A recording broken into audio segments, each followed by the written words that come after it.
शिक्षा व्यवस्था, महंगाई, बेरोजगारी और आर्थिक मुद्दों पर रणनीति बनाने कांग्रेस की अगुवाई में सभी 25 दलों के नेताओं ने आज सहमति जताई है और नीट व सीबीएसई से जुड़े विवादों को लेकर केंद्र सरकार पर निशाना साधते हुए शिक्षा मंत्री के इस्तीफे की मांग की। नमस्कार, आप देख रहे हैं एडिटर जी न्यूज और मैं हूं आपके साथ प्रिया जगत।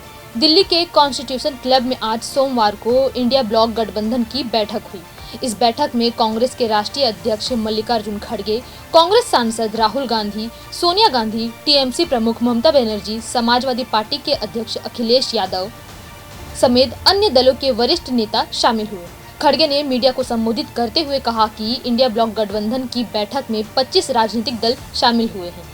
इस बैठक के बाद हम लोगों ने 5 बिंदुओं पर सहमति जताई है। इन मुद्दों पर हम आगे भी बैठक करेंगे, काम करेंगे, लड़ेंगे और आगे बढ़ेंगे। उन्होंने कहा कि केंद्र सरकार को मौजूदा आर्थिक स्थिति, बेरोजगारी, महंगाई, किसानों के मुद्दों और लोगों से जुड़े अन्य मुद्दों पर चर्चा करने के लिए तुरंत सर्वदलीय बैठक बुलानी चाहिए। मानसून सत्र के दौरान संसद में कामकाज के तालमेल के लिए विपक्ष के नेता के कार्यकाल में हर सुबह बैठकें होंगी। इसी के साथ ही खड़गे ने बैठक में जिन 5 मुद्दों पर सहमति बनी उसे पढ़कर सुनाया। तो आइए सुनते हैं किन 5 मुद्दों पर सहमति बनी। ये सहमति बनी कि एसआईआर, मतदाता सूची में हेरफेर तथा चुनाव की निष्पक्षता पर उठे गंभीर प्रश्नों के संबंध में भारत के माननीय मुख्य न्यायाधीश को एक पत्र भेजा जाएगा। ये पत्र शीघ्र ही उन्हें सौंपा जाएगा।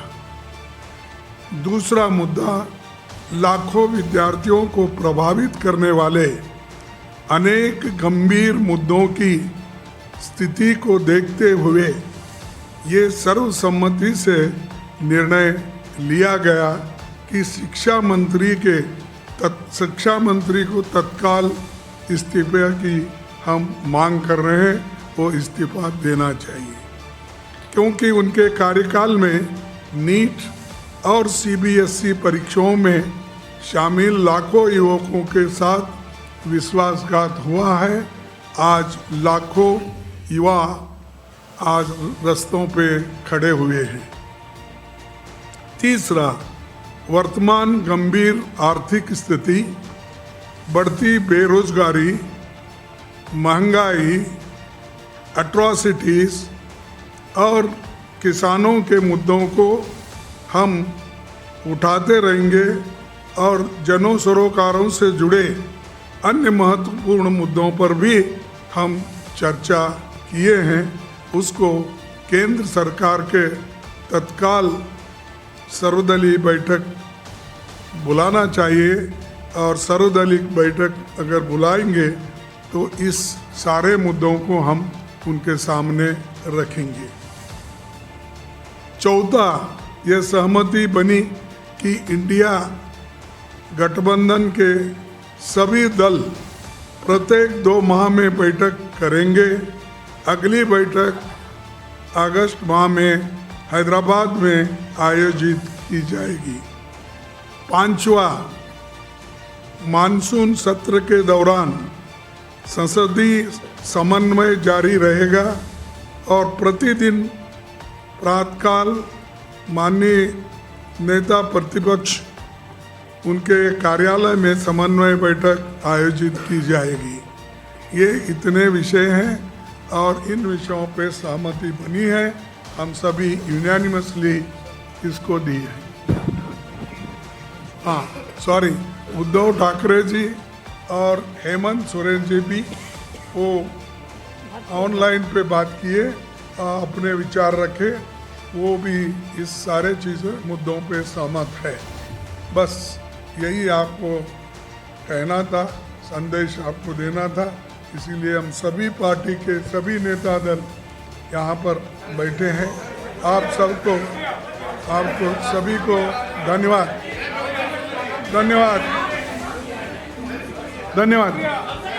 Thank you.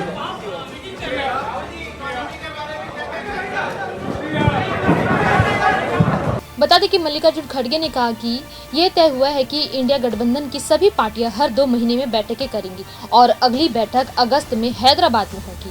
बैठक के अंत में गठबंधन नेताओं ने संकेत दिए कि आने वाले समय में महंगाई, बेरोजगारी, चुनावी प्रक्रिया, संविधान और विदेश नीति जैसे मुद्दों पर सरकार को घेरने के लिए संयुक्त अभियान चलाया जा सकता है। तो कुल मिलाकर दिल्ली में हुई यह बैठक विपक्षी राजनीति के लिए महत्वपूर्ण मानी जा रही है। हालांकि गठबंधन के भीतर मौजूदा मतभेद पूरी तरह खत्म हुए हैं या नहीं, ये आने वाले दिनों में साफ होगा। लेकिन फिलहाल विपक्ष ने एक मंच पर आकर ये संदेश जरूर देने की कोशिश की है कि वह केंद्र सरकार के खिलाफ साझा लड़ाई लड़ने के लिए तैयार है। तो फिलहाल इस खबर पर बस इतना ही। ऐसे ही देश दुनिया की छोटी बड़ी खबरों को देखने के लिए बने रहिए एडिटर जी न्यूज़ के साथ। नमस्कार।